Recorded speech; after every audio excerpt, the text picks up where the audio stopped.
Hey, everybody. Welcome to Game Audio Hour number 121. It's our weekly podcast. We discuss all things game audio, from creative ideas to the latest techniques, project experiences to audio secrets. Here's where you'll find your in-depth coverage and opinions related to game audio.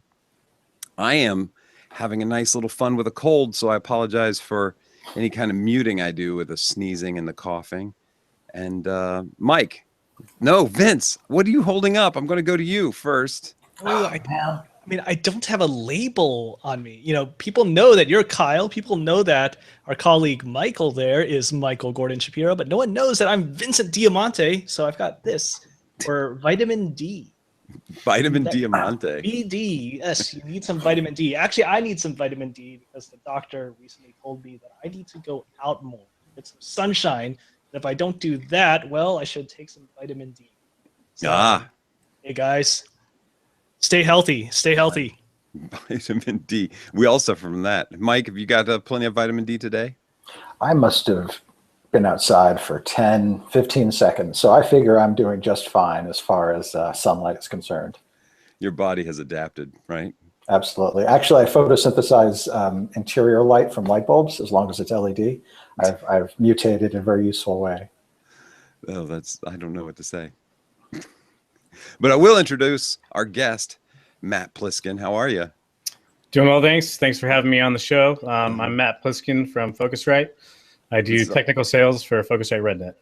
Oh, that's awesome. Sorry to step on your line there. I was just going to apologize to everybody because we couldn't get your lower third up and working. So if anybody in the chat room or watching this is at Google, YouTube / Hangouts, whoever this is now, please fix those lower thirds for us so our guests don't have to be embarrassed.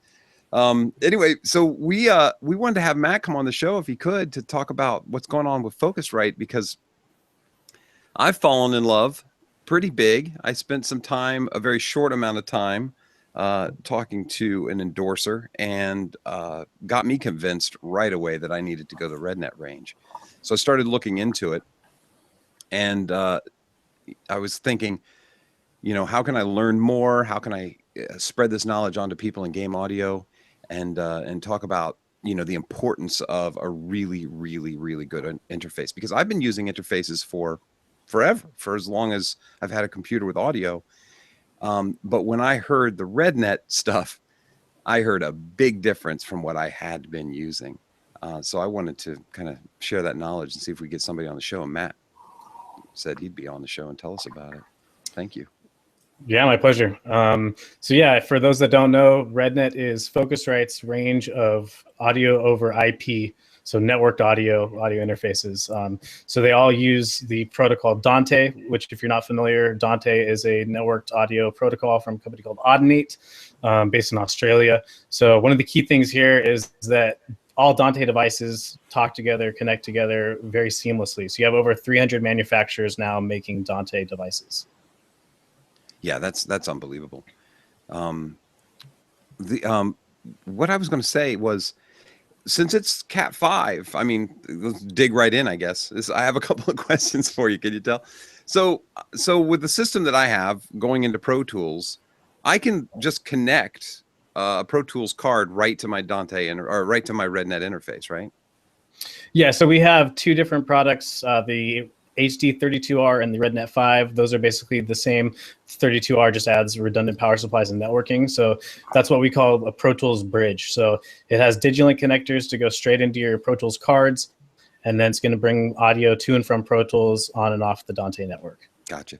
So now Avid offers a solution, but I found the price to be better in the RedNet world, in the Focusrite world.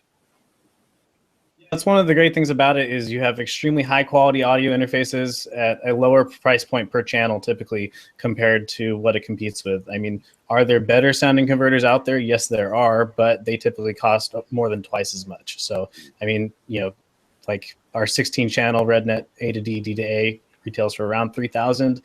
I would say, unbiasedly, best converter you can get for that price point. Mm. And now with Cat 5, so I'm just going to draw a picture. Correct me where I'm wrong, so that people who are watching will understand where we're going with this. So say I've got a Pro Tools card in my machine. I've got a link coming off of it. I've got it going into a RedNet device. and then I've got a Cat5 coming into a hub. Is that true? A switch. A switch, excuse me. I say that all the time, but a switch. And now I could be in another room with another RedNet device with a Cat5 coming into the same switch, and I can send files, I can share plugins all back and forth, can't I?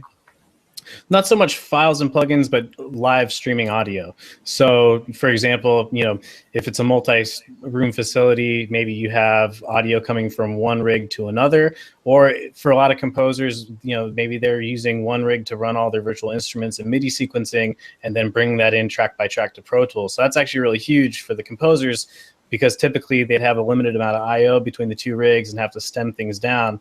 With RedNet, it's very easy to have 64 channels or 128 channels of virtual instruments coming in track by track. So there's no having to come and remix a stem later when someone you delivered those files to wants a little tweak. Oh, wow. Is there a way to reach for greater distances? Yeah, so it's not limited to copper Ethernet cables. You can certainly do it over fiber. So you're talking about going miles with fiber potentially, depending on what type of fiber you're using. Implementing that's pretty simple. So there's these little, what's called an SFP, so a small form factor pluggable. It's a little device you plug into your switch that has the fiber ports on it. So those are around $50 to $100, depending on exactly which one you're buying. So it's pretty easy to get a pair of those with two switches, and now you can go really long distances. Wow, wow. So which interface would you recommend for people who are in game audio who are doing a lot of stuff? They're recording stuff on microphones. They just need a good interface. They want to have some of the Cat5 ability to get to reach other positions in their other places in their studio.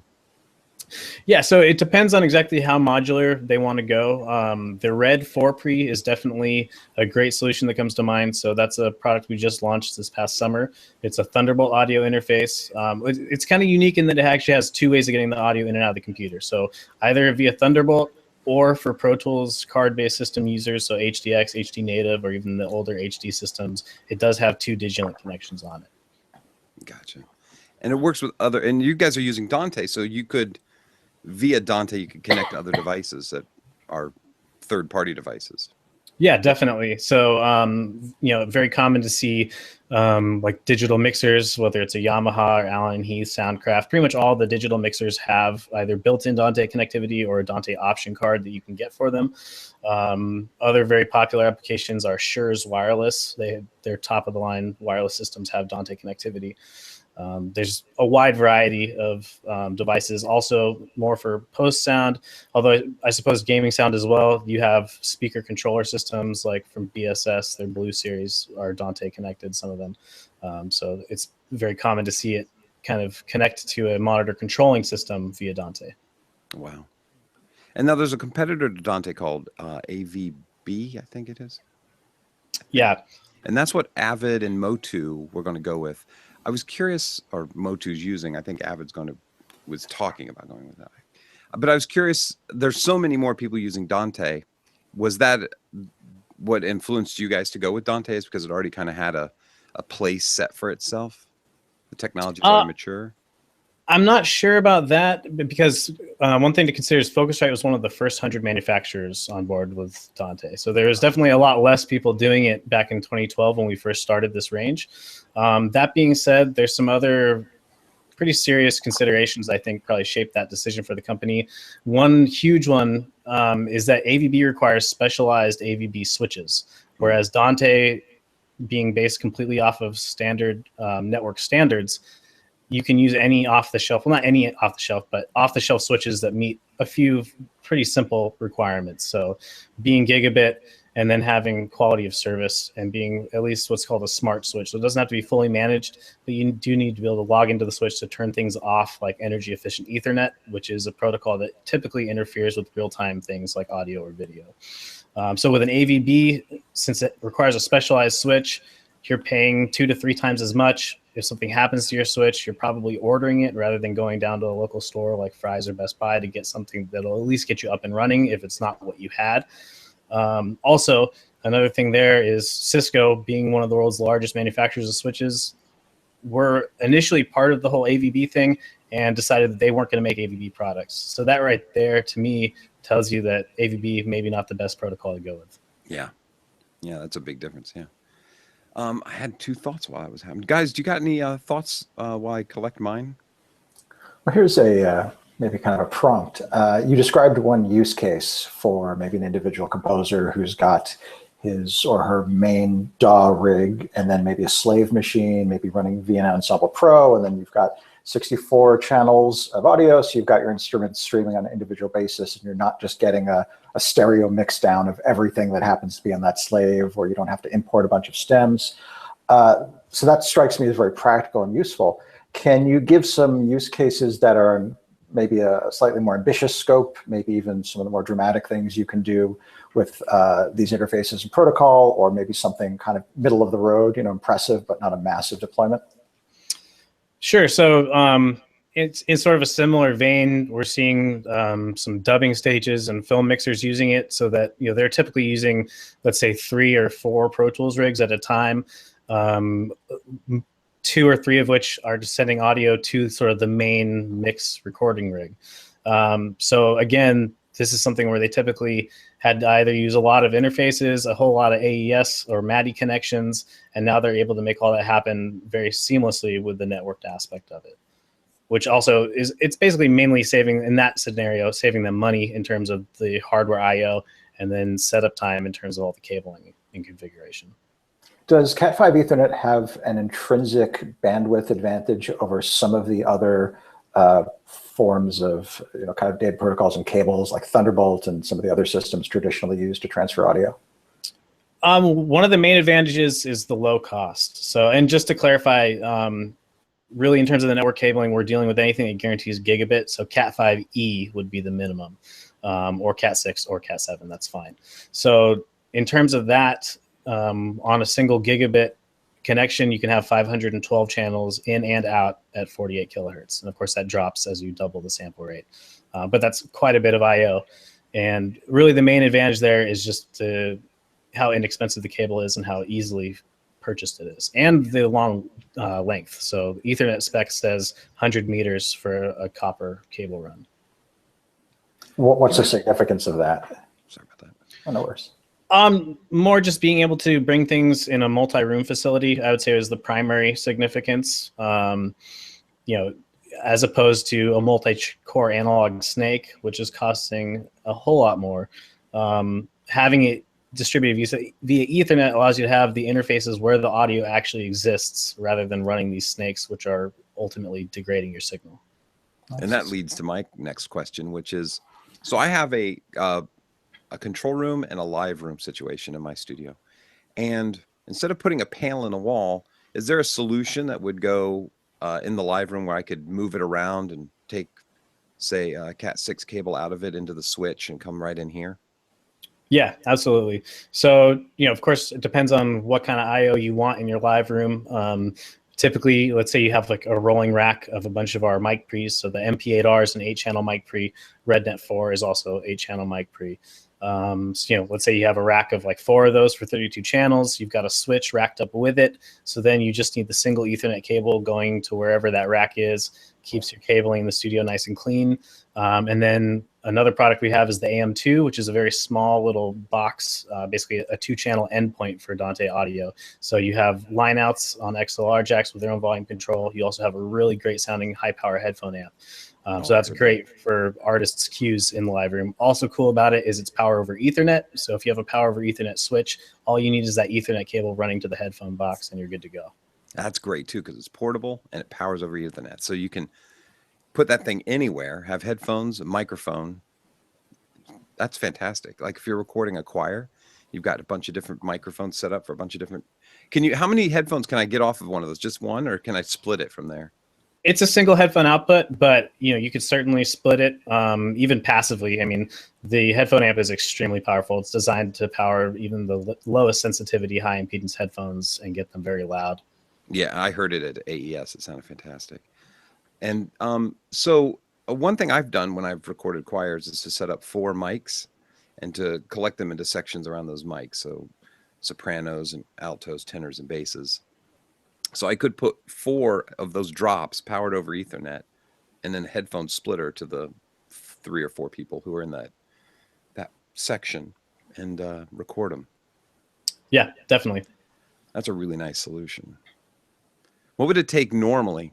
Would that be normally I have to have those 4 mics set up, and then but then I got to have all the power run too. See, I'm thinking about the advantages of having the red solution as opposed to traditional solution, because mostly it's about trying to run all those extension cables, not get them on top of your XLR cables, which that just happened to me the other day.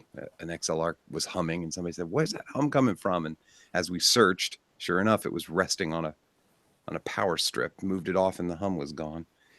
Yep. Amazing how dangerous that can be. You lose that with the Cat 6. Yeah, absolutely. I mean, interference can still affect the bandwidth of an Ethernet cable, but it's not going to affect it in terms of introducing 60-cycle hum or whatever your traditional audio interference is. And then even if you are in that super noisy type of environment with its EMI, RFI, fiber is immune to all of that. So fiber-equipped switch, and even that you don't have to worry about. Yeah, that's fantastic. And now I also want to mention that I know some people, in game audio, there's a lot of people independent, and we have to maintain a paycheck, when we don't have a contract. And some ways that you can do that is to reach out into other fields of audio. Some people have the Pro Tools certification, stuff like that. Dante also has a certification. As a matter of fact, I got certification level 1. Tomorrow is a and I can't think of the term because of my cold. Don't you hate that? A cold like blocks your brain from using words. Anyway, to get certification level 2 in Dante, you have to actually go to an on-site training. They're doing that tomorrow in LA, which I signed up for, but because of the cold, I'm not going to go because I don't want to cough all over everybody who's there. But anyway, so they're offering these certification levels that are already, I'm seeing a use for those in the audio world outside of games as well. So that's a really cool thing, and it helps you understand the Red series even better because of how it's all going to work together. Hey Vince, I saw you had posted something. Seems like you got a couple things on your mind.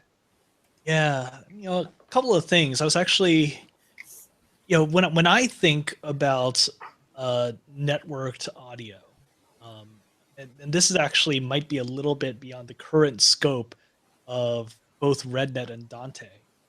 The first thing that I think of is Source Connect, because I deal with that rather often, even though I'm mostly a pretty small composer at a pretty small video game company. I'll do Source Connect to to connect with voice actors in different cities or different states, or hey, they've got a really good setup at their home, even in SoCal, and we'll just pipe in via Source Connect, or doing Source Connect to connect with an orchestra. It seems like that is somewhere in the future for Dante audio network. And so I'm actually looking forward to that. That's what I was getting at when I was asking how far a distance it could go. Right now, Dante couldn't reach into another state, I suppose, or a country, but it depends on the state. So, I mean, you've got basically a feasible latency of 10 milliseconds that's allowable. So it is more designed for local area networks. However, it really depends on the fiber that you're leasing from the telecoms at that point, like how many data centers it's hopping through, which is going to determine exactly how many miles it can go. But it definitely can go a couple 100 miles. Wow. Back to the red stuff. The red stuff. I apologize. The RedNet solution is I bought a recording console that's out there. It's hogging up all the space in my live room, 40 channels, and I want to get it all hooked into the RedNet solution. Would you suggest? Which products would you suggest that I do? Because there isn't a straight 40 channel option, right? There's other smaller options that I'd put together?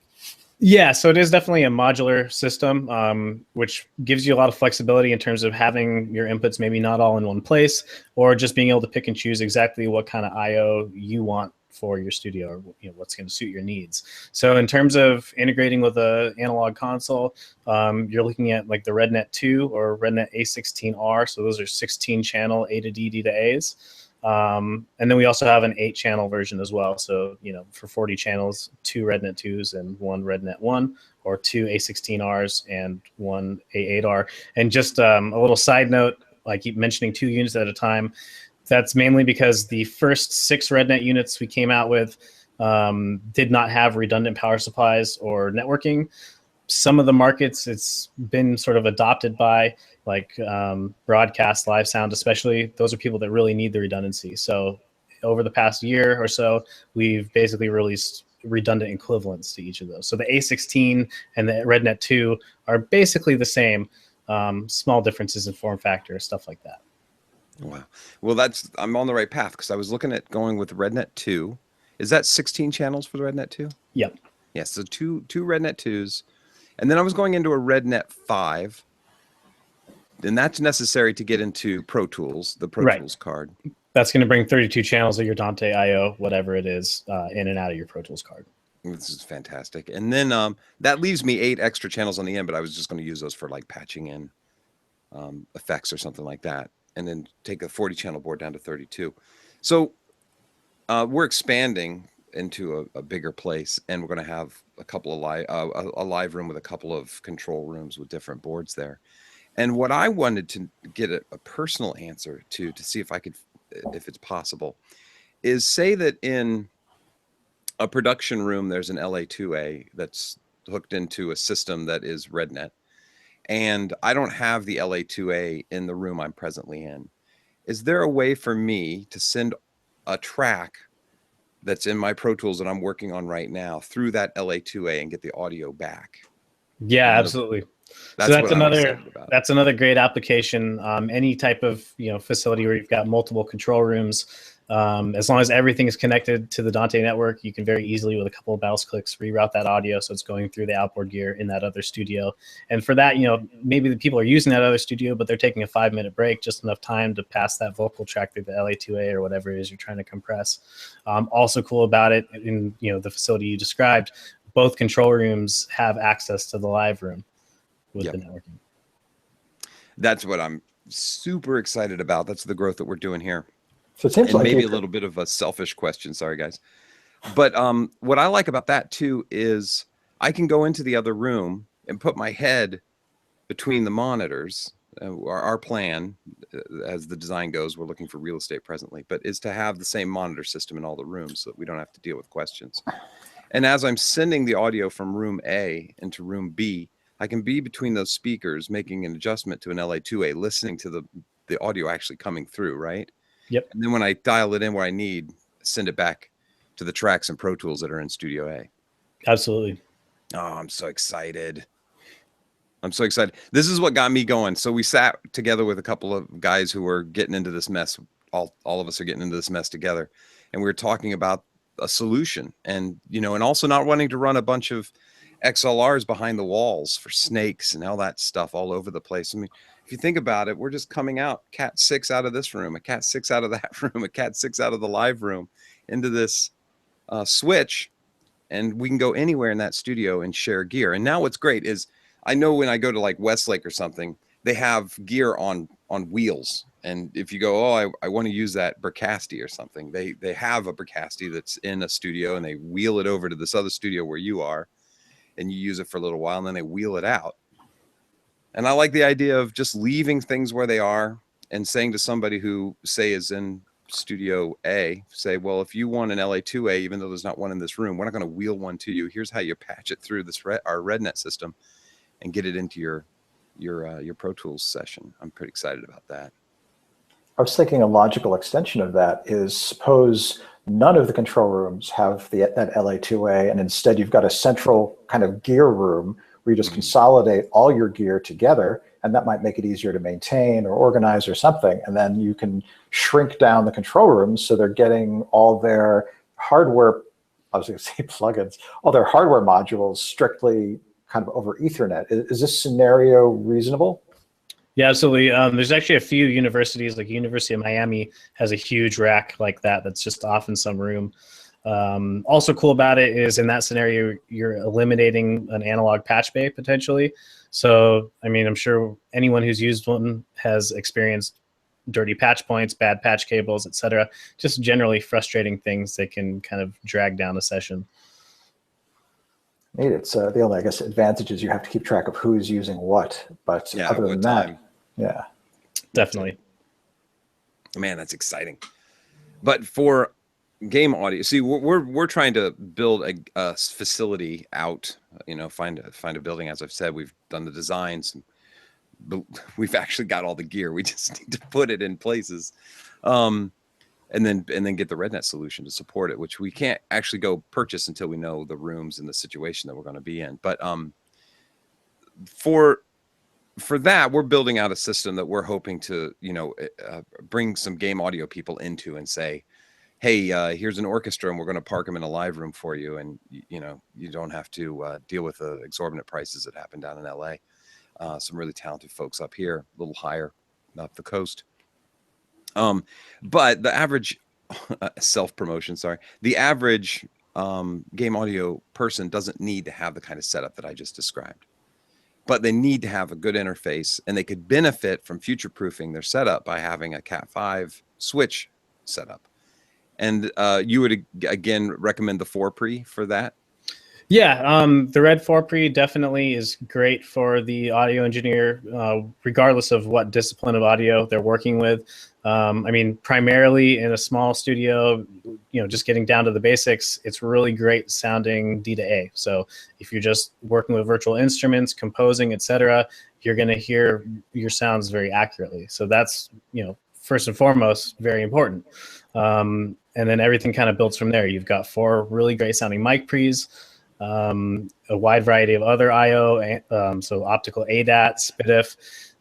You have the Dante expansion possibilities, so 32 channels of Dante in and out. So that could be some of the mic pre's that I spoke about, or the headphone box, or devices from other companies. So again, like you're talking about diversifying your income as an engineer, that's really great because you can take this interface different places. So let's say you get a gig doing remote recording at a venue where they have a Dante console. You're plugging in an Ethernet cable and grabbing up to 32 channels off of their board. Maybe you're setting up a couple of ambient mics with the built-in mic pre's on the Red 4-pre, and now you've got a great live multi-track session that took you maybe 20 minutes to set up. So yeah, there's the applications for it are endless, really. Yeah, so true. And I was thinking about, I guess, the first setup that I would do with Dante as just a game audio composer, and knowing that I have to have usually a mic set up somewhere so that I can capture some voiceover work, or I can capture somebody singing on top of a composition I've written, or a solo instrument like a violinist on top of an orchestration. It's nice to have the 4-pre, and then to have the what's the one that you said is the breakout box? It's got the headphone amp and the mic. The AM2, it's actually just headphone amp and line out, so it's not inputs. But yeah, the AM2 is the headphone box. So that's really great. I mean, so the Red 4-pre does have 2 really great sounding headphone amps in it as well. So if the artist is in the same room as the interface, they don't really need it. But if they are trying to run a separate headphone box, it's definitely a great solution. And as a musician, it really is great performing through a headphone amp of that caliber, just because it makes performing so much easier when you can hear everything very clearly. That's true. We should talk about that. You play bass, right? Yeah, I'm an upright bassist. Multi-instrumentalist. So I play guitar, a little bit of keyboards, good bit of drums. Used to play woodwinds like oboe and clarinet. It's been a long time since I did that, but upright bass is my main thing. Oh, nice. And did you grow up in LA? Yeah. Oh, LA native. Well, you're not talking to an LA native in any of us. Oh, wait, maybe Vince. Vince, are you an LA native? No. I moved out here in '99. Oh, that's right. You're Virginia, right? No, Maryland. I'm so sorry, Vince. It's all good. Oh yeah, so none of us. So you're Matt. You're a hard person. You don't see a lot of LA natives, really. I imagine you're probably surrounded by a bunch of transplants. Hey, my dad's a transplant too. My mom's an LA native, so that's kind of double rare, you could say. Oh, that's wow. Where's your dad from? From Poughkeepsie, New York. Oh, it's upstate. That's a nice place. And what was your career path leading up to working at Focusrite?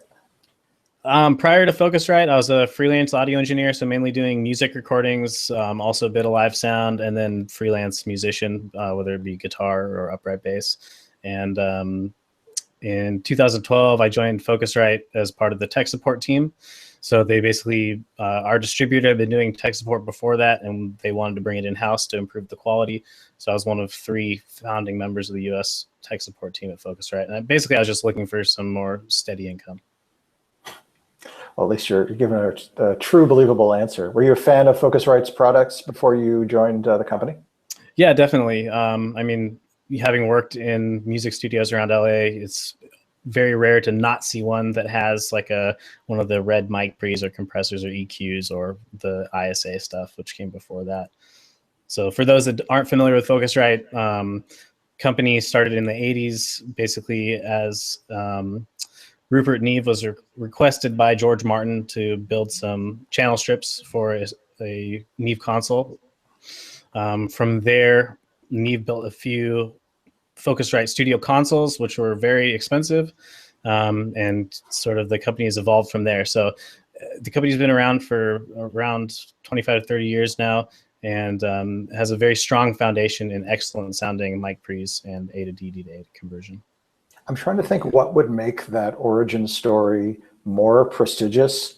It's like Rupert Neve was talking to George Martin one day, and what do you and Les Paul walked to the room and he said, "Hey, that sounds pretty good." You know, you just have to go to the furthest, most legends of audio to make that more impressive sounding as a point of origin story. That's an awesome start for sure. Oh, well, I got my ISA one. I tell you what, I love it. Won't let it go. But I'm excited to get the red stuff too. Hey, have you ever done any game audio stuff? Do you have are you a big gamer? Any chances of that? I mean, I know you're busy when you're in a studio, so it's hard to find time to do anything.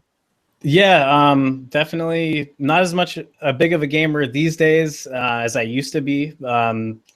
These days, I really only have time to play the occasional Dota round.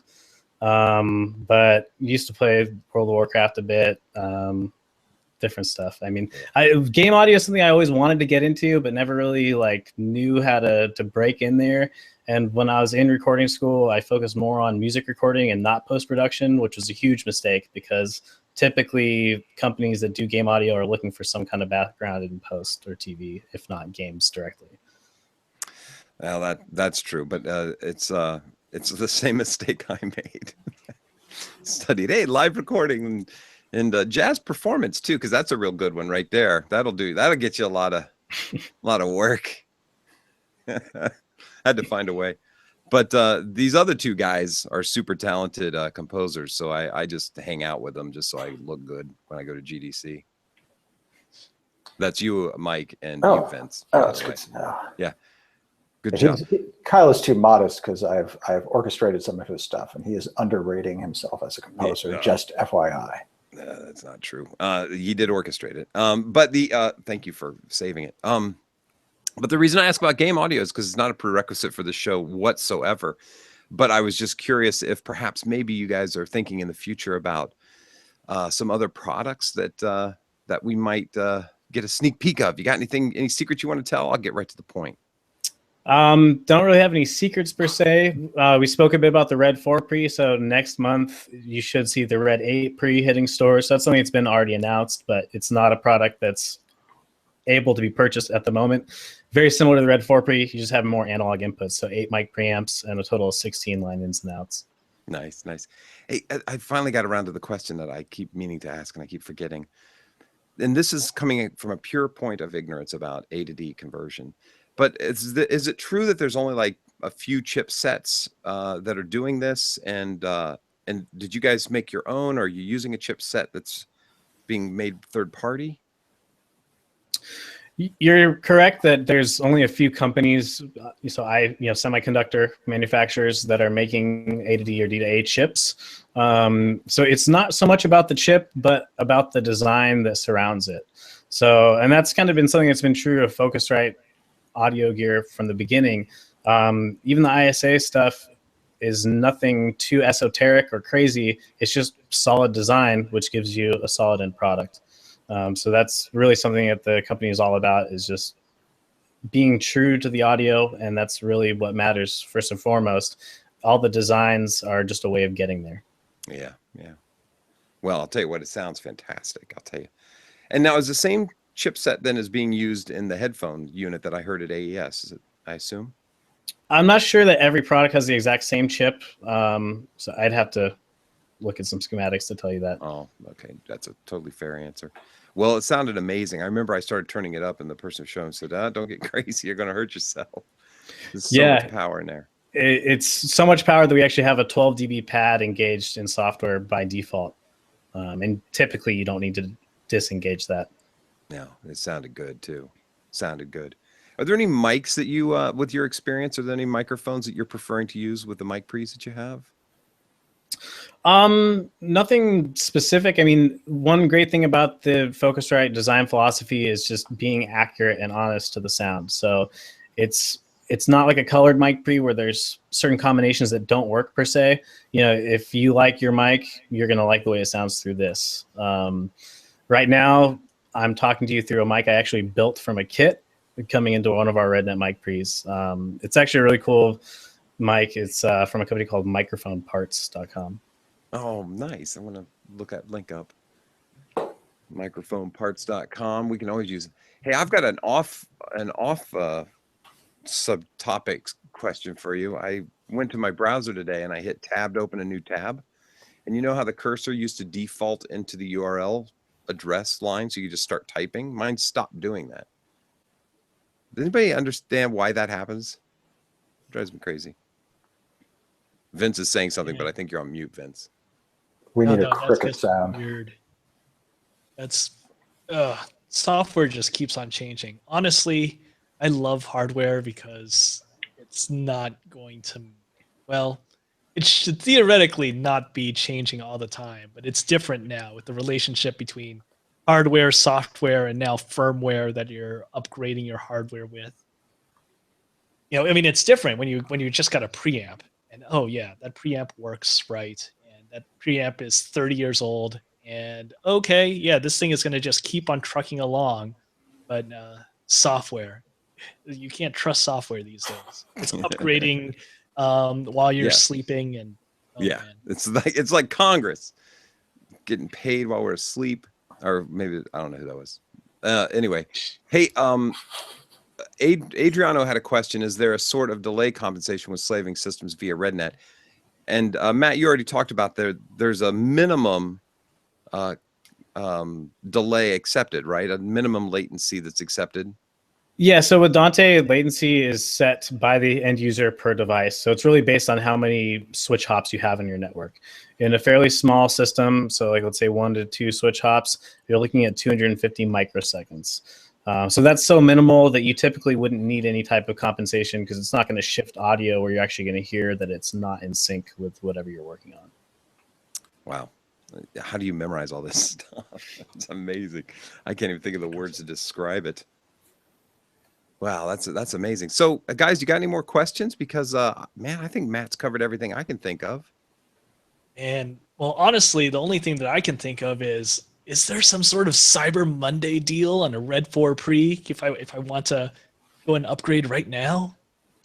I can tell you that we are running like a trade-in offer with our stocking dealers. So certain interfaces like an Avid Omni, our own Liquid Sapphire 56, stuff like that can get you, I think, around $600 off of a Red 4 Pre. Oh, that's cool.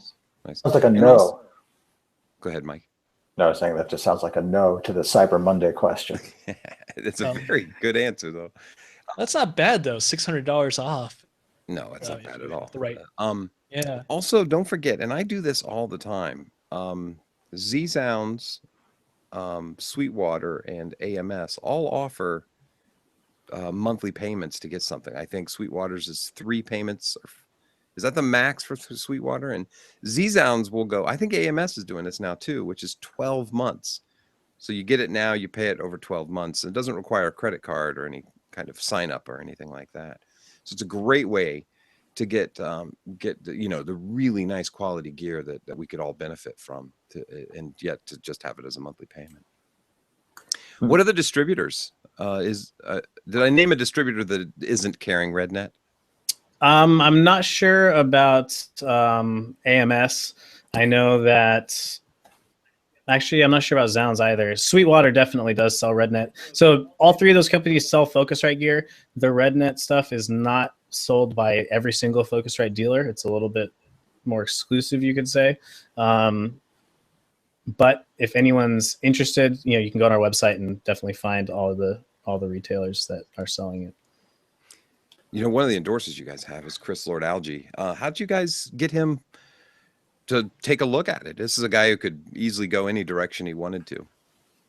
Yeah, so I think that comes down to the president of our U.S. branch of Focusrite. So just to back up, Focusrite is a UK-based company. The president of Focusrite Innovation Incorporated, which is our U.S. division, is Phil Wagner. He's a guy who's been in the audio industry for a very long time. He worked at SSL. He worked at Neve. So he knows quite a lot of people. He's close friends with Chris Lord Algae. So that's kind of how the connection happened there. Chris is an interesting example of people using our stuff in that he was using the Sony Dash digital tape system for years and would not go away from it because he liked the sound quality, and that's what worked for him. So the fact that he checked out our stuff and decided to completely convert over to it, I think is a pretty big deal, because other Pro Tools, and converter combos he was not happy with enough to switch. Oh man, I'm sorry for doing that laugh there. It's not because of anything you said. I was just remembering the sort of weird horror of switching between all those different digital systems back in the day, where at my school we were experimenting with lots of things. One room was a Sony Dash, another room was a Mitsubishi, another room was just really frustrating actually for me as a student at the time. And I was just remembering, wow, digital was in such a weird state back in the 90s. And now it seems like it's a whole lot easier and a whole lot better, thinking about things like, oh my God, we can move things around between different studios with 250 microseconds of latency. And just, wow, make our lucky stuff. You remind me of a story that I've probably told on the show before, but when I was near graduation, and jazz performance doesn't get you all the way through college, so you had to do something else, and it was analog recording. We get towards the end of the school time. I have no idea how long, learning all of this analog everything, and ADAT comes out. And the professor shows up with a black face and goes, "Here's the future. now that you spent all your money learning this thing that's dead, you get chance on one of these." And oh man, we dug in on that black face. As a matter of fact, I still have 2 of them out there in the live room. Just whenever I don't have enough nails to shove under my fingernails, I go out there and mess with the Alesis. I'm kidding. It was actually fantastic. It was a great way to have an early studio. Just to clarify, it's changed for so our much. listeners, Kyle does not mean his professor was wearing blackface. He was referring to the interface, the front plate of the ADATs, just to clear that up for those of you who are a little younger. Oh, I didn't think about that. Yes. So to save myself, Alesis, they had a recording mechanism that was the size of a commercial VCR, and it used a VHS tape and super VHS tapes. Yes, thank you. Because they were 10-bit, right? No. Were they 10-bit? No, they were 16. No, they're 16. They were 16-bit, and then they had 20-bit. Oh, you're right. Yes. They're 16-bit, and they had a black face. But the 20 bits had a cream face. Those didn't come out for a couple of years later. Anyway, what's your earliest recording medium, Matt? ADATs, actually. I mean, I've worked with analog tape machines since then, but my very first experience was some ADAT decks at the high school I went to. They had a small little recording studio off the side of the main band room. Oh, that's awesome, man! To have a recording studio off the band room. I mean, it wasn't anything too crazy. We're talking like 1 or 2 ADAT decks and a Mackie board. But hey, it was cool. It's a great way. It's a great way to get started. Well, I don't know. One thing I liked, and as for my ADATs, I had the BRC, which stood for Big Remote Control. Yes. Do you remember that thing? But what was great is it had the big transport buttons like you would on a console when you were controlling a tape machine. So you could just you hit this thing and you hear the whirring of the tapes, and it was so fast because it was, a cassette rather than some giant 24 track 2-inch tape that had to go flying around. And I still love the feel of that. So when I reach up here on my machine here and I hit the transport buttons, which you can hear in this right now, it's not the same. Nothing whirs up. I don't feel like I have to wait for a rewind. It just jumps back. I miss those days. I do not. I remember hearing engineers curse because they were waiting for DA88 machines to sync with each other because they'd be recording on multiple machines, and you'd have to wait for the thing to kind of rewind to a certain spot, and they'd all have to kind of hook up before you could do anything. It was sync. Quite nail biting.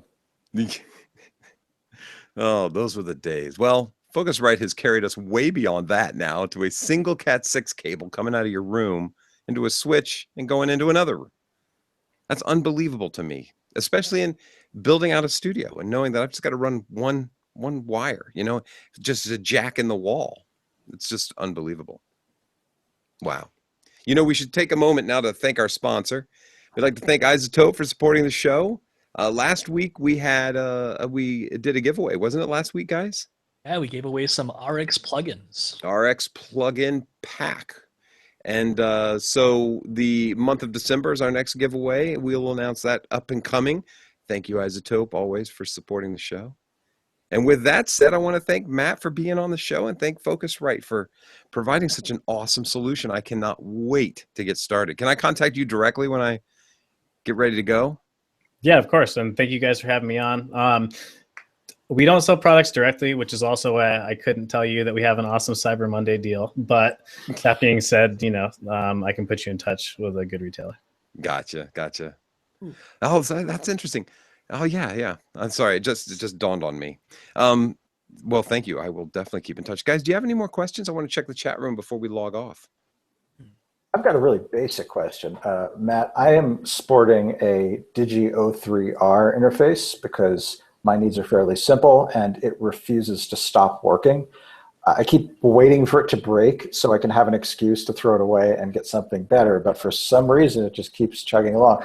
When that day happens and I want to up my audio interface game, what's a good jumping on point for the Focusrite line, especially with the kind of being included in the new networking technology? So with kind of a future-proof mindset, what's a good jumping on point for me? The Red 4 Pre, I'd say, is definitely the way to go. If you're looking for something that's a little more expandable, you could potentially get like the RedNet PCIe card along with like the MP8R for mic pre's and the AM2 for monitoring. That's going to run you a little bit more money. So the Red 4 Pre is really great because it's sort of taking a lot of what the other RedNet pieces offer and bringing it into one piece that costs a lot less than buying those separate things. It's just not quite as expandable as if you were to buy all the modular stuff separately. Nice. So it's good to know. Thanks for that. When is that Red 8 Pre actually coming out? It should be shipping next month. Oh, cool. Just in time for the stocking stuffers, I guess. That's a big stocking, but yeah. You don't have 19-inch stockings just hanging on the fireplace? Yeah. Personally, I don't, but hey, maybe something to do. There really should be for audio people, 9-inch stockings. Oh, well, sorry, guys. I'm coughing right over the lines. I hope I got that mute in there soon enough. But I'm going to say thanks for watching the show, everybody. A special thanks to the live chat room. Please subscribe to us on YouTube, follow us on Twitter, like us on Facebook. I got them all out. And thanks again, Matt. Thanks again, Focusrite, for being on the show. Thank you guys again for having us. I'll see you guys later. Ciao.